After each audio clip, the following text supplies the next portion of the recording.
আপনারা হয়তোবা কোরআন শেখার ব্যাপারে অনেকেই আগ্রহী, কিন্তু কোরআন শিখতে গিয়ে আমি নিশ্চিতভাবে বলতে পারি আপনারা বেশ কিছু প্রতিবন্ধকতা ফেস করেছেন। যে বিষয়গুলো আপনার একান্ত জানা জরুরি কোরআন শুদ্ধ পড়ার ব্যাপারে, সেই বিষয়গুলো নিয়ে আমরা কথা বলবো। 5টি বিষয় আপনাকে অবশ্যই জানতে হবে যদি কিনা আপনি শুদ্ধভাবে কোরআন তেলাওয়াত করতে চান। সো এই 5টি বিষয়ের প্রথম যে বিষয়টা আসে সেটা হচ্ছে আরবি হরফের পরিচয়। দেখেন 1 নম্বরে আমি যেটা দিয়েছি আরবি হরফের পরিচয়। আমরা জানি আরবিতে টোটাল 29টা হরফ আছে।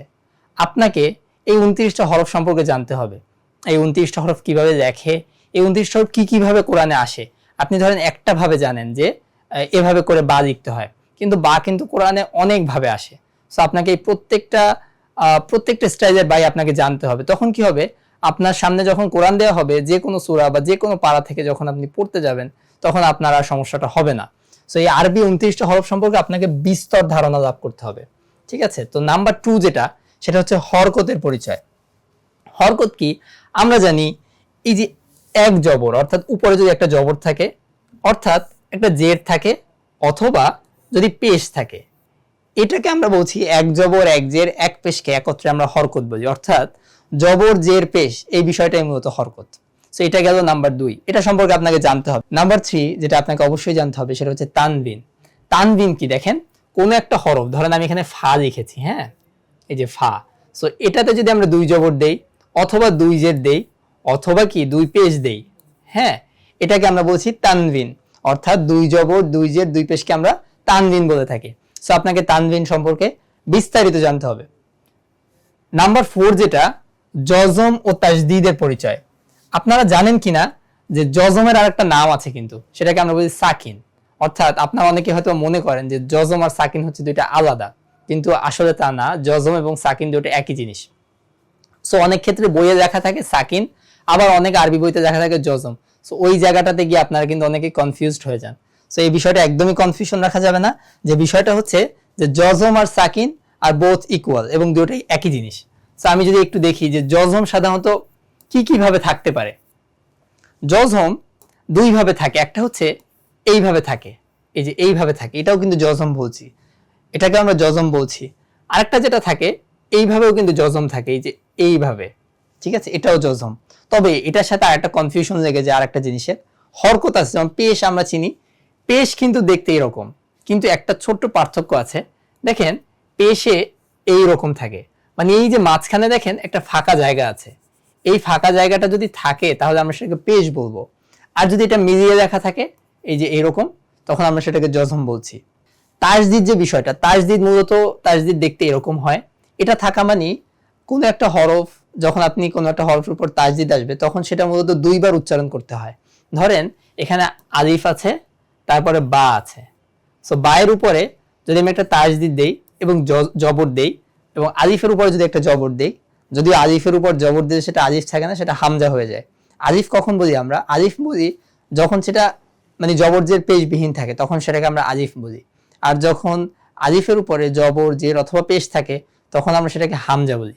ঠিক আছে, তো দেখেন এখানে হামজা বা জবর আব, বা জবর বা, আব্বা, মানে হচ্ছে এই বাটা 2 বার উচ্চারণ হবে। কেন উচ্চারণ হচ্ছে? সেটা হচ্ছে শুধুমাত্র এই তাজদিদের কারণে। সো তাজদিদ থাকলে কি হয়, যে কোনো একটা হরফ 2 বার উচ্চারিত হয়। সো এই গেল 4টা বিষয়। এবং সর্বশেষ যে বিষয়টা, এবং which is very important, সেটা হচ্ছে মাদ ও গুন্নাহের পরিচয়। মাদ শব্দের অর্থ হচ্ছে টেনে পড়া। অর্থাৎ আমরা যখন কোনো কিছু টেনে পড়ি, কোরআন মাজিদে দেখবেন যে আমরা কোনো কিছু ফ্ল্যাট পড়ি না, আমাদের এখানে অনেক টান থাকে, এই টানটাকে আমরা বলি মাদ। মাদ শব্দের অর্থ টেনে পড়া। ঠিক আছে, সো টেনে পড়া। সো টেনে পড়ার অনেকগুলো পলিসি আছে। যেমন আপনি 1 আলিফ টান দিতে পারবেন, 3 আলিফ টান দিতে পারবেন, এবং 4 আলিফ টান দিতে পারবেন।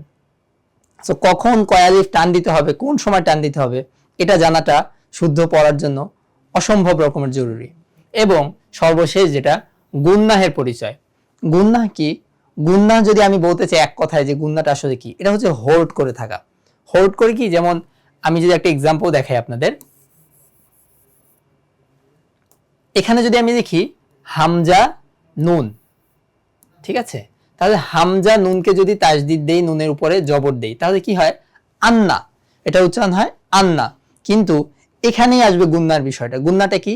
নুন এবং মিম, অর্থাৎ আরবিতে দুইটা হরফের উপরে যখন তাজদিদ থাকে, যেমন একটা হচ্ছে নুন এন্ড আরেকটা হচ্ছে মিম, সেই নুন আর মিমের উপরে যখন তাজদিদ হবে তখন কি হবে, ওয়াজিব গুন্না করে পড়তে হবে। ওয়াজিব গুন্নাটা কি, এখানে আমরা সিম্পলি বলতে পারি আন্না, বাট আমরা সেটা বলবো না, কারণ এটা ভুল। আমরা বলবো আন্না, এভাবে বলবো।